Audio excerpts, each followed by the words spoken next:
Alors, ils ont sauté dans le wagon de Romain et Ludivine récemment et nous ravissent par leur créativité. En fait, ils sont assez terribles. En effet, comme vous le savez, la recherche, ça coûte, et pour mettre en œuvre un projet comme celui de Ludivine et Romain, il faut des fonds.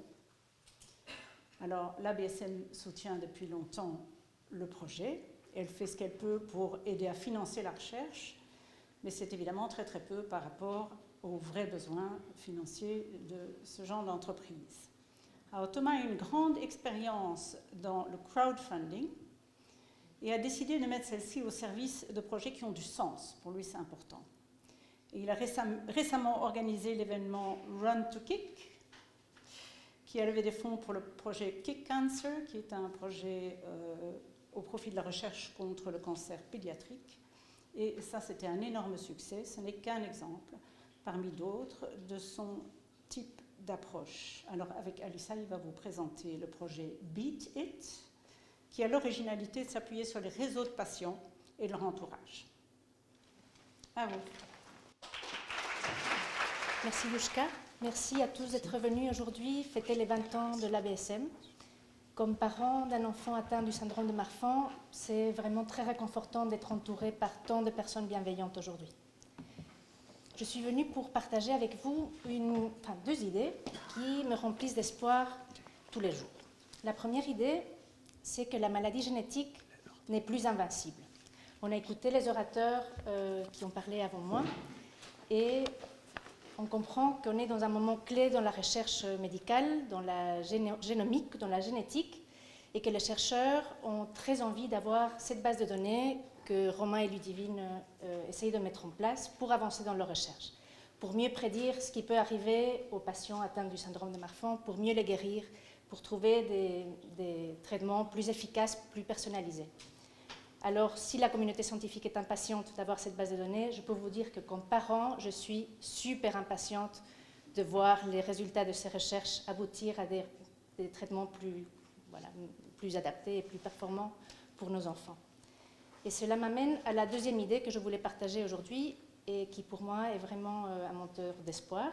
Et c'est que cette impatience de maman peut se transformer en quelque chose qui va accélérer la recherche.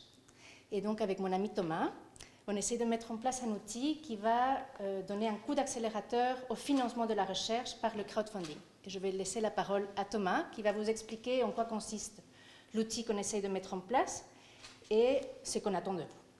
Merci.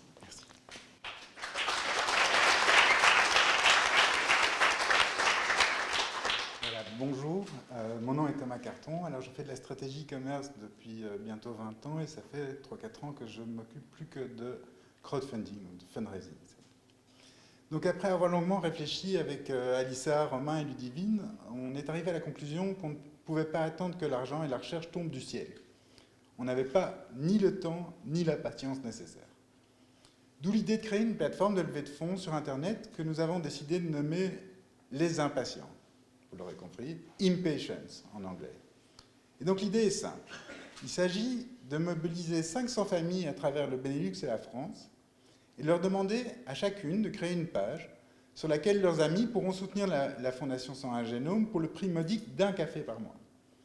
L'idée, et c'est très important, est de demander peu, mais de le demander à beaucoup de monde.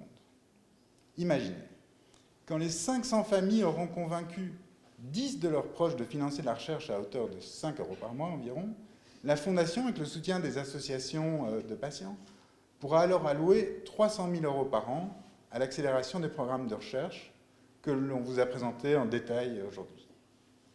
Donc, nous allons lancer une première version expérimentale de la plateforme en Belgique, on va s'étendre après, et nous allons commencer en novembre 2019. Alors, que pouvez-vous faire? Effectivement, on a 2 appels. 2 choses. Premièrement, vous pouvez vous porter volontaire pour être parmi les pionniers. Nous cherchons des familles et des patients motivés pour démarrer. En effet, on ne va pas pouvoir lancer la campagne publiquement en partant de zéro. Donc nous avons besoin d'une 50aine de familles ou de patients motivés qui entament discrètement la collecte de fonds pour ainsi donner envie aux autres une fois la campagne lancée publiquement. Alors vous allez voir, c'est très facile. Vous allez très aisément convaincre 10 amis ou connaissances professionnelles d'offrir 1 café par mois pour une cause aussi importante. De plus, Alissa et moi, nous serons là pour vous aider à gérer votre page web et vous conseiller stratégiquement dans votre levée de fonds. Deuxième chose que vous pouvez faire aujourd'hui, il vous est possible de faire le premier don en ligne. Les donations seront ensuite transférées vers la nouvelle plateforme une fois qu'elle sera lancée publiquement. Il est important de savoir qu'il ne manque que 33 000 € sur les 525 000 prévus pour atteindre la première partie de nos objectifs et lancer le programme GEMS qui nous permettra de mieux comprendre le syndrome de Marfan avec l'espoir de parvenir à développer des traitements plus personnalisés pour tous les patients. Alors, si comme nous, vous êtes impatient, nous vous invitons chaleureusement à venir nous parler dès maintenant et à tester notre plateforme de dons. Nous sommes là pour ça. Merci. Impatient, je crois que c'est le mot. On est vraiment impatient.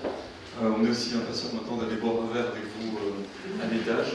Donc on aura quelque chose à la galerie des marbres, si vous voulez. Il y aura une animation musicale qui est prévue.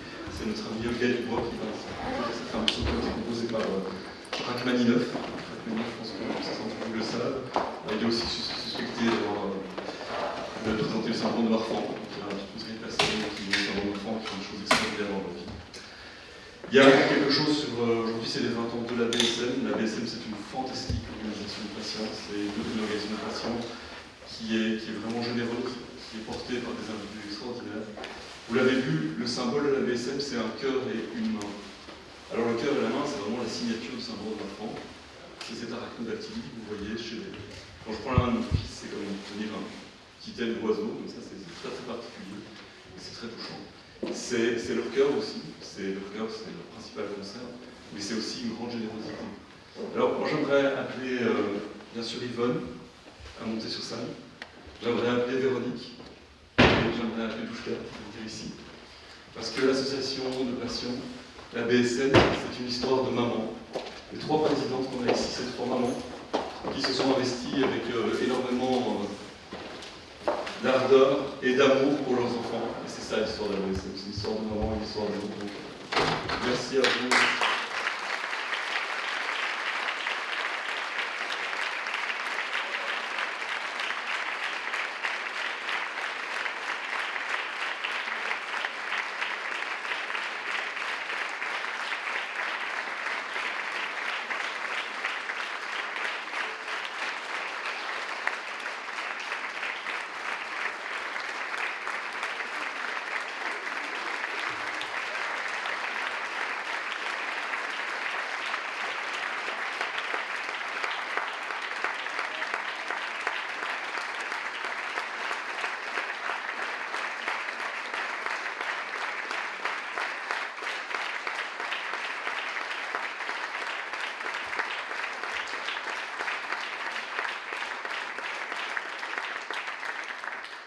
Voilà, vous pouvez sortir, emprunter les escaliers, et on se retrouve en